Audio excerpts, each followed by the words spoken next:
నార్మల్గా నువ్వు ఇప్పుడు ఇన్ని సాంగ్స్ పాడావు కదా, దట్టు అన్ని కూడా సెంటిమెంటల్ సాంగ్స్, ఫ్యామిలీ ఆడియన్స్ కి కనెక్ట్ అయ్యే songs, most of the songs acting చేసిన కదా.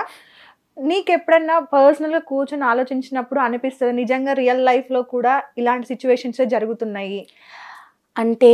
మధు, ఇప్పుడు నేను నా ఫ్యామిలీ తరపున, లేకపోతే మా అమ్మ వాళ్ళ తరపున, మా నాన్న వాళ్ళ తరపున ఇట్లాంటి ఒక ఇన్సిడెంట్ ఏదైనా నాకు ఫేస్ అయితే చిన్నప్పటి నుండి నేను కూడా భయపడేదాన్ని కావచ్చు. అయ్యో ఫ్యూచర్లో నా లైఫ్ ఎట్లుంటుందో, ఆల్రెడీ నేను ఇట్లా ఫేస్ చేసిన కదా అని.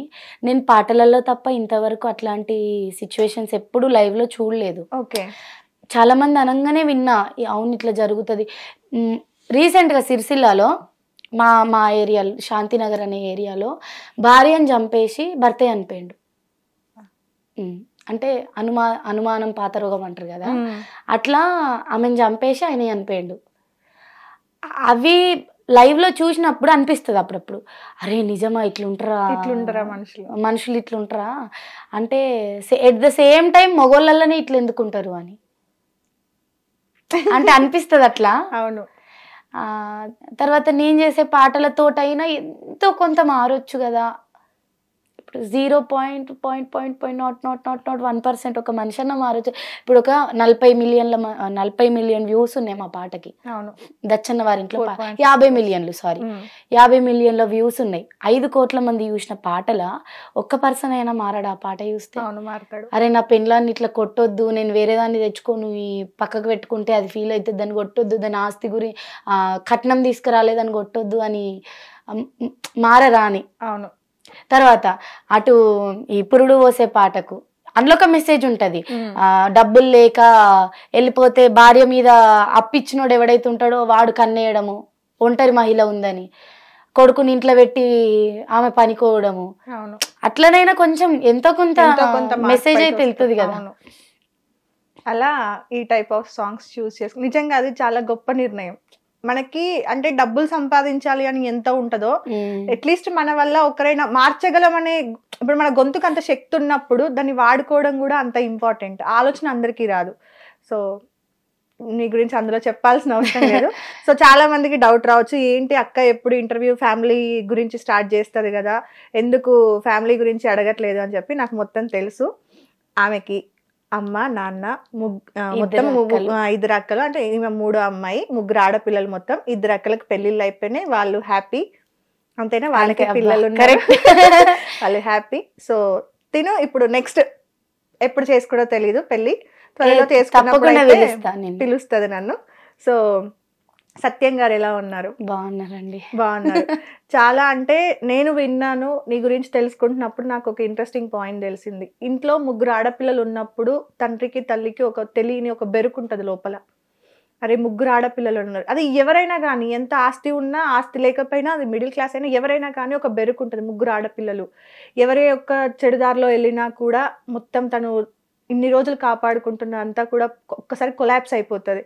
అలా నిజంగా అంటే నీ ఫ్యామిలీకి, మీ నాన్నకి నువ్వు ఒక ధైర్యం అని, మీ నాన్నగారు అంటే నార్మల్గా నేను తెలుసుకుంటున్నప్పుడు నాగలక్ష్మి ఒక ఇంటికి అబ్బాయిలాగా కష్టపడింది, అన్నిట్లో వాళ్ళ నాన్నకి అమ్మకి తోడుంది, ఎప్పటికైనా సరే నాగలక్ష్మియే వాళ్ళ అమ్మ నాన్నని చూసుకుంటుంది అని చెప్పి చాలా గొప్పగా విన్నాను అనమాట. ఒక మగాళ్ళ కష్టపడ్డావని. నిజమైన వాస్తవమేనా?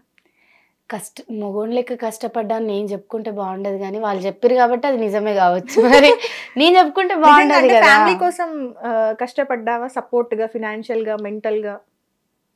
వాస్తవం అంటే నేను ఇప్పుడు చెప్పాలా ఆ విషయం?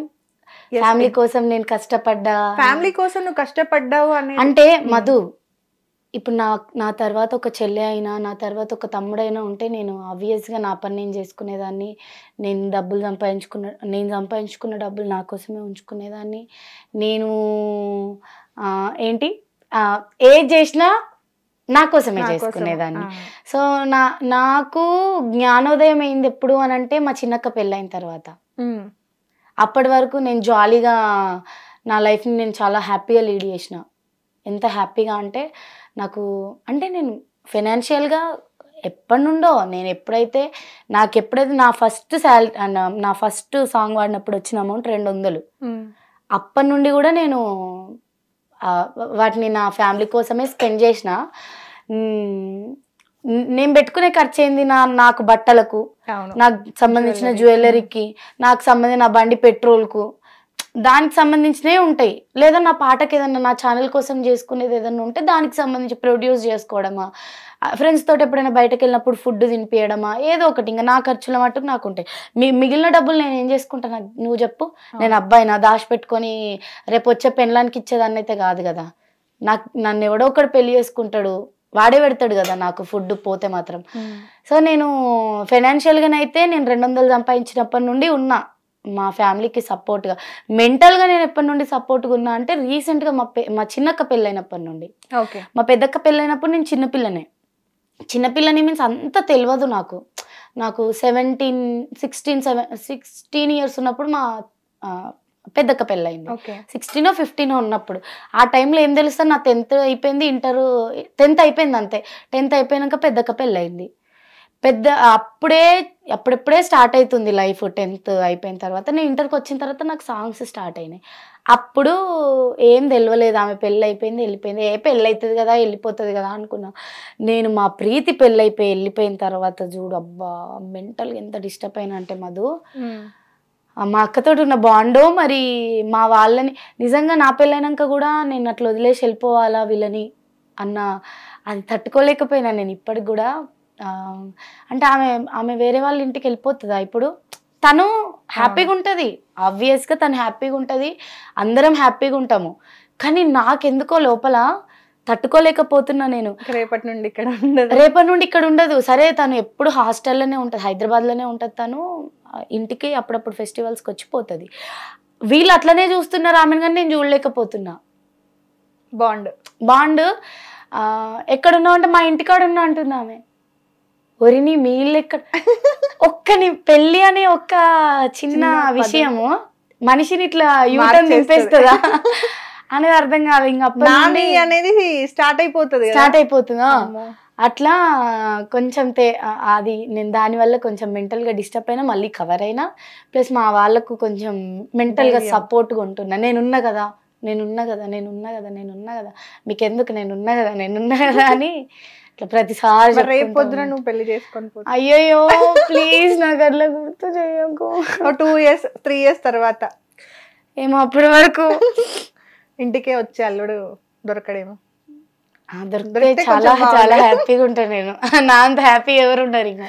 ఓకే, అంటే అట్లయినా ఎవరు ఒప్పుకోరు కదా మధు, మా పేరెంట్స్ కూడా ఒప్పుకోవాలి కదా. అవును, నువ్వు ఆడపిల్లవి, ఆడకే వెళ్ళిపోవాలి, ఆడపిల్లవి కాబట్టి ఉండాలి, ఇక్కడ ఉండొద్దు అంటే. సరే నేను కూడా కవర్ అవుతలే, అప్పటి వరకు కవర్ చేసుకోలేనా, అప్పటి వరకు నాకు కూడా సిచ్యువేషన్స్ అర్థమవుతాయి. అట్లా మెంటల్గా కూడా సపోర్ట్గా ఉంటా నేను మా పేరెంట్స్ కి, ఆర్థికంగా సపోర్ట్గా ఉంటా, అన్నిటి పరంగా సపోర్ట్గా ఉంటా. ఓకే, హిట్ టీవీ యాప్, ఇందులో short news, live news, entertainment shows, movies, digital magazines తో పాటు మీ జిల్లా వార్తలను కూడా ఫ్రీగా చూడొచ్చు. అంతేకాదు కేజీ నుంచి పీజీ వరకు విద్యార్థులకు స్కాలర్షిప్ కూడా అందిస్తున్నాం. ప్రతి వారం 10 మందికి లక్కీ డ్రా ద్వారా ఒక్కొక్కరికి 10,000 రూపాయలు అందిస్తున్నాం. ఇంకెందుకు ఆలస్యం, వెంటనే హిట్ టీవీ యాప్ ని డౌన్లోడ్ చేసుకుని ఫ్రీగా ఎంటర్టైన్మెంట్ పొందండి. Hit TV app. Please download hit TV app. Hit TV app ని ఫ్రీగా డౌన్లోడ్ చేసుకుని ఎంజాయ్ చేయండి. మీకు నచ్చిన ఎంటర్టైన్మెంట్ కోసం హిట్ టీవీ యాప్ ని ఫ్రీగా డౌన్లోడ్ చేసుకుని ఎంజాయ్ చేయండి. హిట్ టీవీ యాప్ ని డౌన్లోడ్ చేసుకుని ఆస్వాదించండి, ఆశీర్వదించండి. ఇంతమంది సెలబ్రిటీలు హిట్ టీవీ యాప్ ని డౌన్లోడ్ చేసుకోండి అని చెప్తున్నారంటే ఎంత మంచి యాప్ ఆలోచించండి. అమెరికాలో చదవాలనుకునే వాళ్ళకి విశ్వసనీయమైన పేరు మన శౌర్య కన్సల్టెన్సీ. UK లో 1 year masters, UK లో 1 year masters, 2 years work permit up to 5 years visa. Contact Saurya Consultancy. Contact 89851 89851.